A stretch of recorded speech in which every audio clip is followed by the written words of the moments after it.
Hi, it's time for Chapter 3 of The Flapper Wife by Beatrice Burton. This is Chapter 3, Part 1. As soon as Dick had left for the office, Gloria put on her kimono and went downstairs. In the kitchen, Maggie was singing Mother Machree as she washed the dishes. Maggie, Gloria said politely, I'd like you to plan all the meals while you're here and order the food as well. Will that be too much extra work for you? Maggie considered. Mrs. Gregory told me I was to come here to teach you to cook and keep house, she answered. She always does her own marketing, and she can cook the grandest meals. I know, Gloria said, but I'm different. I don't know a thing about running a house. I couldn't plan a meal if my life depended on it. And I wouldn't know a tender chicken from one as old as the hills. She laid her manicured hand pleadingly on Maggie's rough one. She knew that the older woman was flattered by this offer of new dignity and power. All right, Maggie said finally, I'll do it for you. Gloria breathed a smile of relief. She ran upstairs and started the steaming water for her bath. There was a large bottle of rose bath salts on the glass shelf beside the tub. Gloria threw in 2 big handfuls. The bath water began to smell like a Persian garden. Out in her bedroom, the French clock on the dressing table chimed. 12 o'clock. A month ago, 12 o'clock would have found her out on the avenue, on her way to lunch with hundreds of other pretty girls who worked for a living. Now she was Mrs. Richard Gregory, pampered and idle. She hadn't a trouble in the world. Her greatest worry was to decide what kind of earrings to wear with the dress she had chosen for that day. Ah, this was the life. This was what she was born for. She smiled at her glowing face in the glass as she rubbed perfume behind her pink ears. The telephone rang. Hello, sweet thing. It was May Seymour's light voice that came over the wire. I heard you were home. How's married life? Wonderful, of course. You should just see all the things I bought in Montreal. Come over, can't you? I have the darlingest bottle of perfume for you. Chinese water lily. Right from Paris it came, Gloria said. I'll be right over to get it, May laughed. And by the time Gloria was dressed, May's smart little car was at her door. Gloria brought treasure after treasure from the unpacked trunk.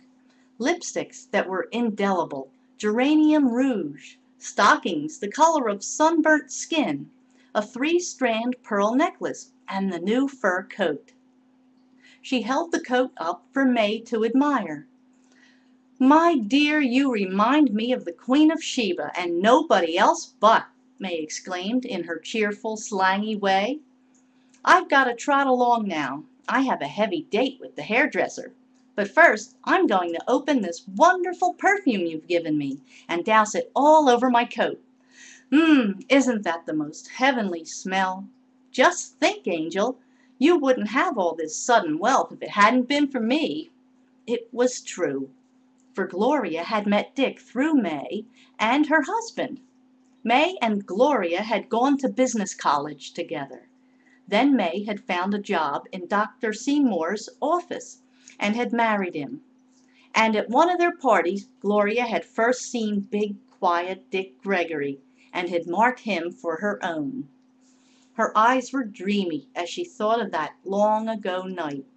Dick had driven her home from the party and had roughly kissed her good night at the door. She had known instantly that he meant it, that he was not just petting. I can marry that man, she had told her mirror that night, with the memory of Dick's hard kiss still on her mouth. I can marry that man and all his money if I want to. Well, she had wanted to, and so she had married him. After May had gone, Gloria put on her hat and the new fur coat to go see her mother. She hadn't telephoned her since she had come home. Don't bother about getting lunch for me, she told Maggie. I ate a big breakfast, and I'm afraid of getting fat. Have just a cup of tea and a bit of salad, Maggie said. She couldn't understand these women who were afraid to eat lest they gain a few pounds. She thought they'd all look better if they had a little flesh on their bones. But Gloria shook her head. As she walked down the street, she met Lola Howe. She was wheeling a baby buggy with one hand and carrying a market basket with the other. Behind her trotted the twins, Billy and Betty. Lola's tired face was wreathed with smiles under her last year's hat. "How nice to see you!" She kissed Gloria warmly. "Are you all settled in your lovely new house? I walked past it the other day, and I thought how lovely that big backyard'll be for your babies when they come." Gloria raised her eyebrows. "I hope you're not going to be one of these foolish women who can't be bothered with having children," Lola said. She had caught the look on Gloria's face at the word babies. "Because they're not a bother. They're the greatest fun in the world," Lola went on. "A woman thinks she loves her husband, but she doesn't even guess what love is until she has a baby." Lola raised the hood of the buggy. Inside, in a little nest of pillows, lay Teddy Howe, who was not quite a year old.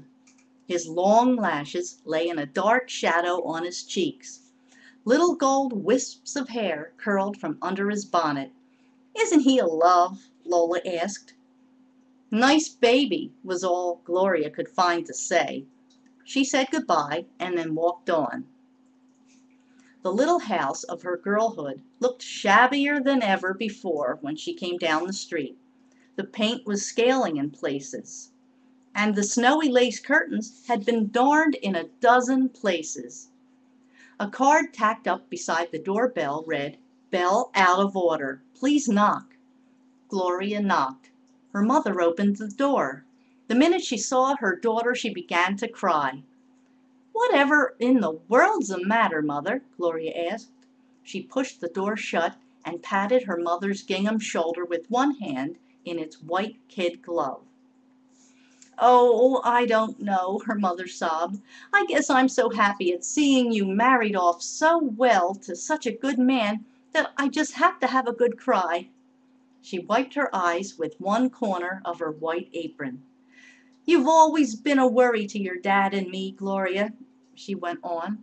"All your life. You were too pretty always, and you began to have beaux when you were far too young for them. Then, last year, we were deadly afraid that you were going to run away with that good-for-nothing actor. What was his name?" "Stanley Wayburn," Gloria answered promptly. "But you needn't have worried about him. He didn't want to marry anyone who didn't have $1,000,000. Stanley Wayburn was still a bitter memory in her heart. He was the one man who had never lost his head over her. He had told her frankly that he would never marry for anything but money. But he was perfectly willing to make love to her, Gloria, in the meantime. Only he wouldn't fall in love with her, had finally stopped phoning her or taking her out to supper. And then, at the end of the season, he had left town without a word. She remembered how she had cried all night. What a fool she had been to care for him. Mrs. Gordon was enchanted with Gloria's new fur coat. "Dick's a fine husband," she said, "so don't kill the goose that lays a golden egg. Don't run him into debt. By the way, that good-for-nothing Wayburn is back in town. I see by the papers that he's heading a new stock company."